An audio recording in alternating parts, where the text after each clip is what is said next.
Assalamualaikum warahmatullahi wabarakatuh. Perkenalkan, nama saya Muhammad Fatur Rahman, NIM 2022000105, kelas PBAC, semester 5. Yang terhormat Bapak Nur Fauzi, dan tak lupa teman-teman sekalian, saya akan mempresentasikan proposal dengan judul Pengaruh Penguasaan Mufradat dan Struktur Kalimat terhadap Keterampilan Menulis Bahasa Arab. Bahasa dalam dunia pendidikan memiliki peran penting dalam komunikasi antara guru dan siswa. Dengan bahasa, mereka dapat menyampaikan pikiran, gagasan, konsep maupun perasaan mereka. Seorang guru dapat menyampaikan pembelajaran melalui bahasa tulis maupun bahasa lisan yang lebih baik agar dipahami oleh seorang siswa. Kemudian dapat melihat keberhasilan pengajaran dari kemampuan siswa menggunakan bahasa yang baik dan proses belajarnya. Dalam pembelajaran bahasa terdapat 4 keterampilan yang harus dikuasai oleh siswa. 1.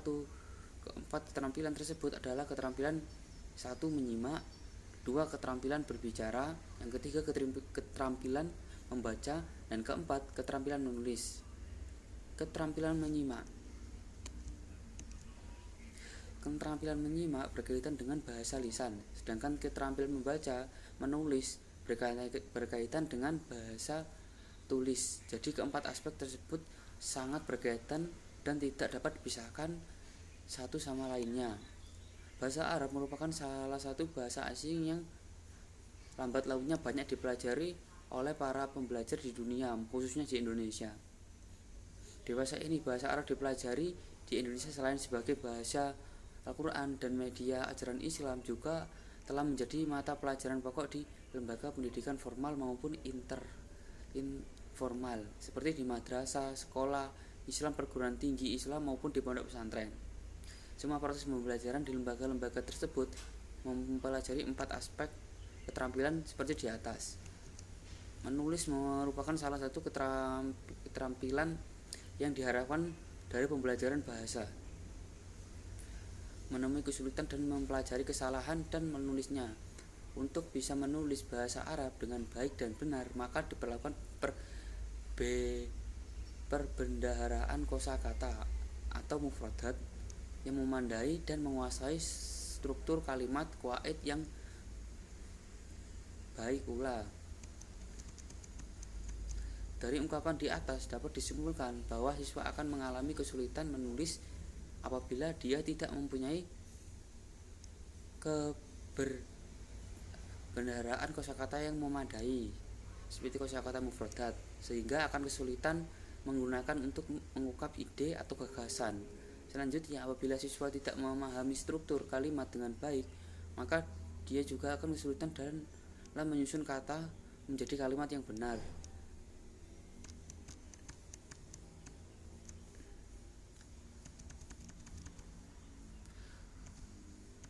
Berdasarkan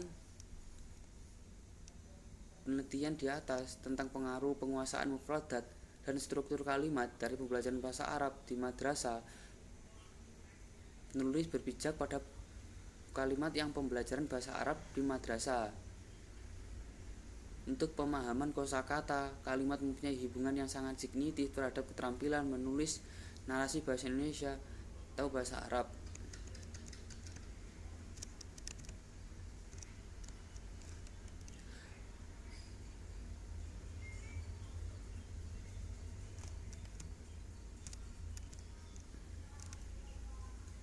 Di suatu sekolahan berasal dari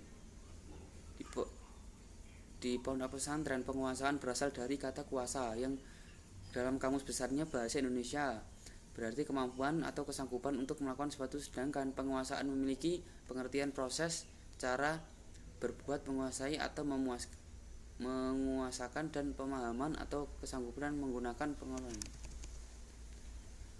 Kosakata adalah himpunan kata yang diketahui oleh seseorang, identitas lain, atau merupakan bagian dari suatu bahasa tertentu. Kosakata atau sebagai kita sebut mufradat adalah himpunan kata hazana yang diketahui oleh seorang atau yang lain merupakan sebagian dari bahasa tertentu. Kosakata seorang didefinisikan sebagai himpunan semua kata yang dimengerti oleh orang tersebut dan kemungkinan akan digunakan untuk menyusun kalimat baru. Jadi yang saya maksud kosakata ialah kemampuan seorang penguasai satuan terkecil maupun dan kosakata membutuhkan kalimat. Pembelajaran dapat dikatakan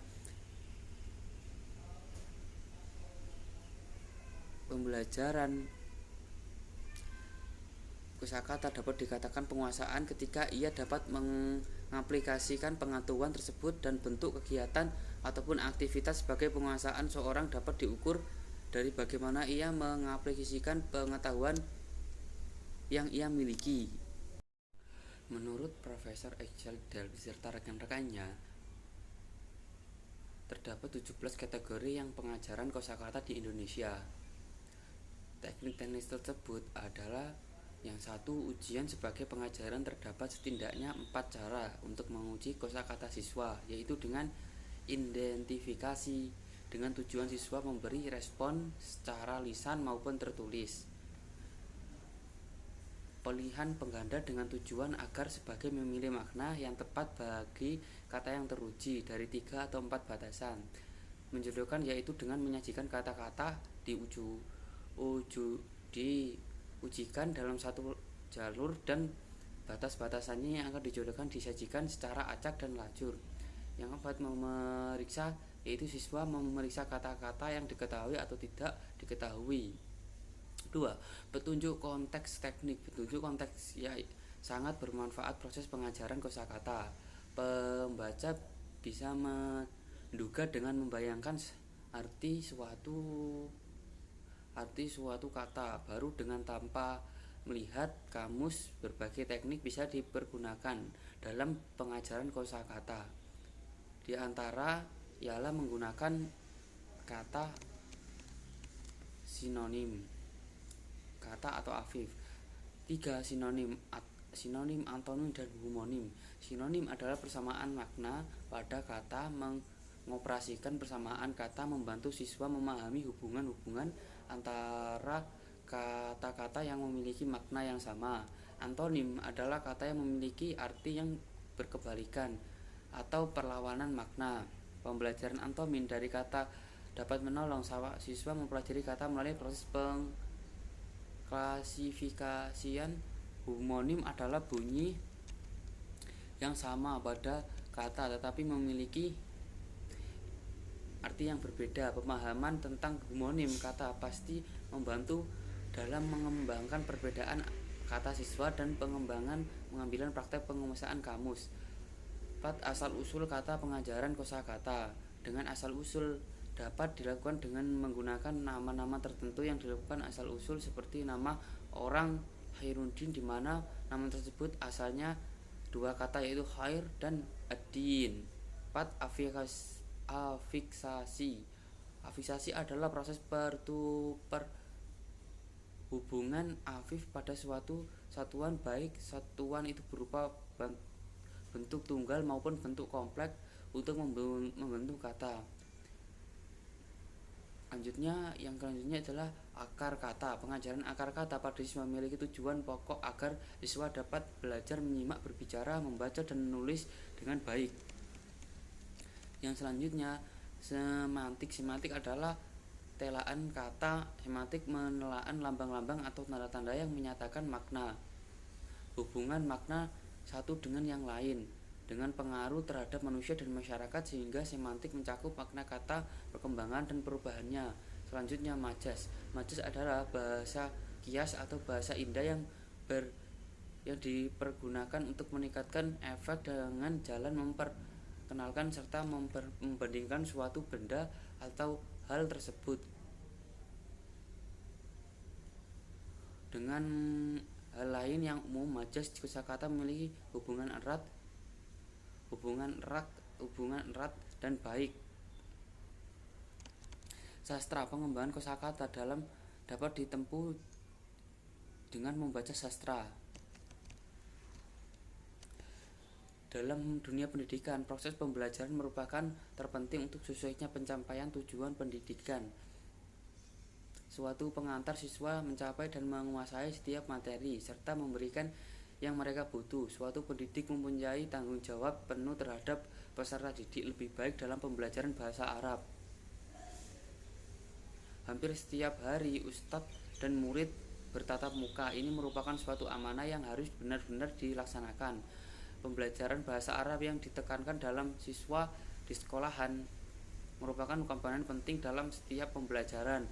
Yang lain dalam mempermudah mempelajari ilmu agama yang lain.